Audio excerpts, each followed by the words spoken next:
Olá, pessoas! Este é o canal Filosófico e hoje iremos fazer uma breve introdução sobre a filosofia do século XIX.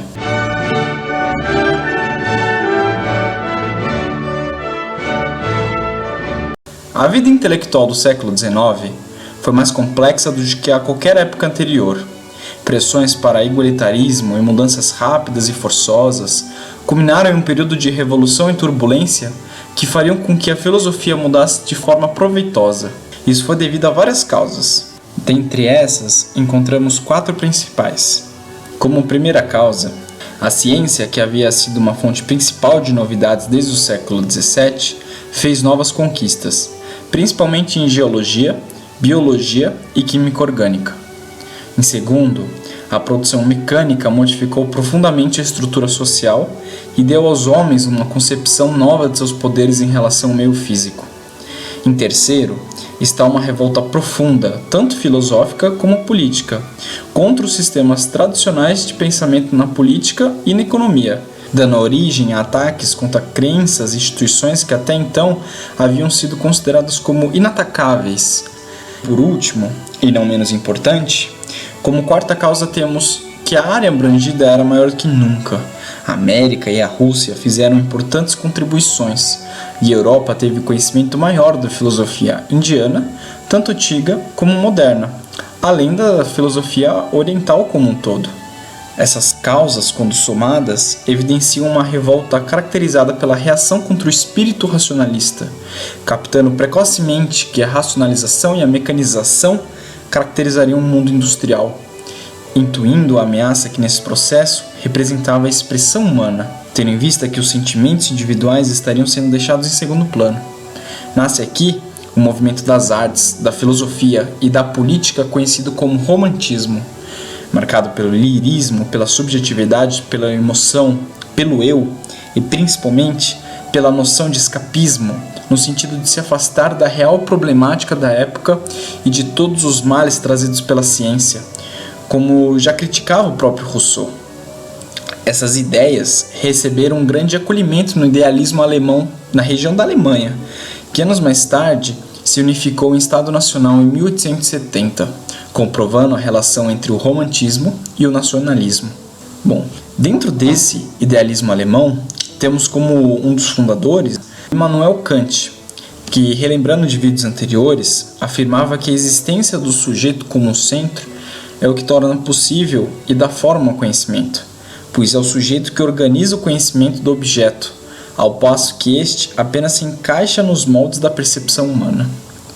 Esse pensamento teve prosseguimento em 2 importantes filósofos, em Johann Gottlieb Fichte, que transformou o eu de Kant de princípio da consciência em princípio criador de toda a realidade, e também temos Friedrich Wilhelm Joseph von Schiller, em que afirmava que existe um único princípio, uma inteligência exterior ao próprio eu, que rege todas as coisas. O absoluto é uma matriz única da qual se diversificavam todos os seres. Por fim, o grande concretizador desse movimento foi Georg Wilhelm Friedrich Hegel, que propôs um grande sistema filosófico em que o mundo, como espírito, se encontraria em um processo histórico contínuo de racionalidade e perfeição cada vez maiores. A teleologia proposta por Hegel será explicitada tanto na análise da totalidade do universo, quanto nos diversos processos e desenvolvimentos que o constituem, através do método dialético, em que as tendências contrárias, tese e antitese, se entrechocam resultando em uma síntese, por definição mais perfeita e completa que as anteriores. Hegel tem como mérito a criação de uma nova tendência na filosofia, a de abordar os diversos assuntos a partir da investigação de sua gênese ao longo da história. Em seu sistema filosófico, Hegel aborda o mundo físico, os animais e a humanidade de uma maneira evolutiva, em que, respectivamente, o espírito toma uma consciência cada vez maior de si mesmo. As ideias de Hegel, por mais complicadas e labirínticas que fossem, rapidamente receberam suas críticas, como também serviu de alicerce para novas ideias e pensamento. Exemplo disso foi o positivismo, que, embalado na ideia de renovação maior de si mesmo, teve em Auguste Comte uma remodelação científica afirmando que o conhecimento científico é a única forma de conhecimento verdadeiro.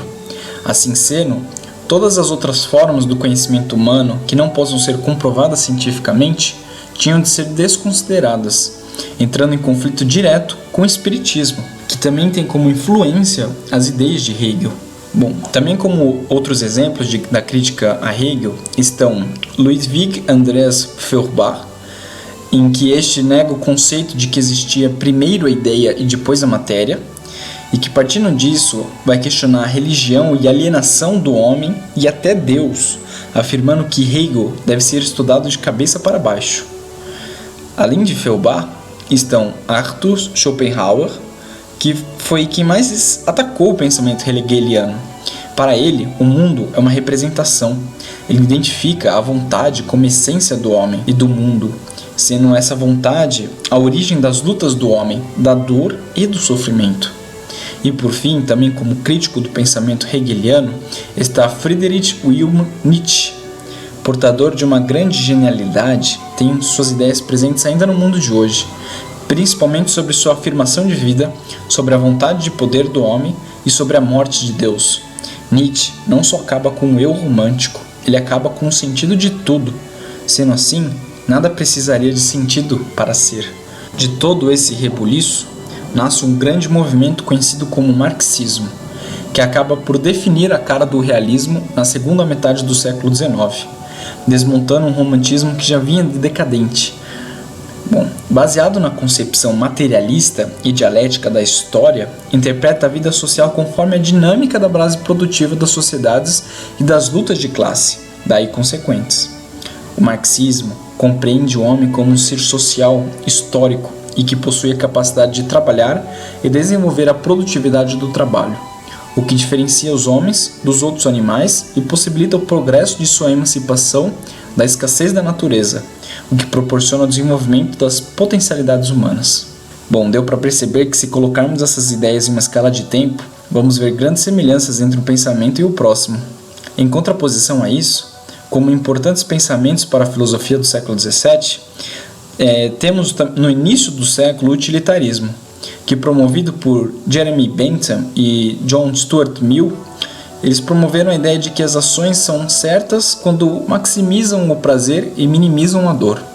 Enquanto no final do século, vamos ter lá nos Estados Unidos uma corrente chamada de pragmatismo, que através de Charles Sanders Peirce, William James e Oliver Wendell Holmes Jr. era caracterizada pela descrença no fatalismo e pela certeza de que só a ação humana, movida pela inteligência e pela energia, pode alterar os limites da condição humana. Apenas toma-se a verdade pelo que se é útil.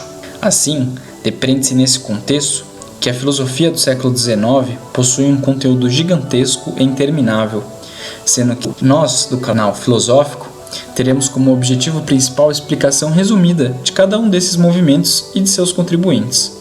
Tudo para a divulgação desse fantástico mundo que é a filosofia. Bom, esse vídeo está ficando por aqui. Espero que tenham gostado.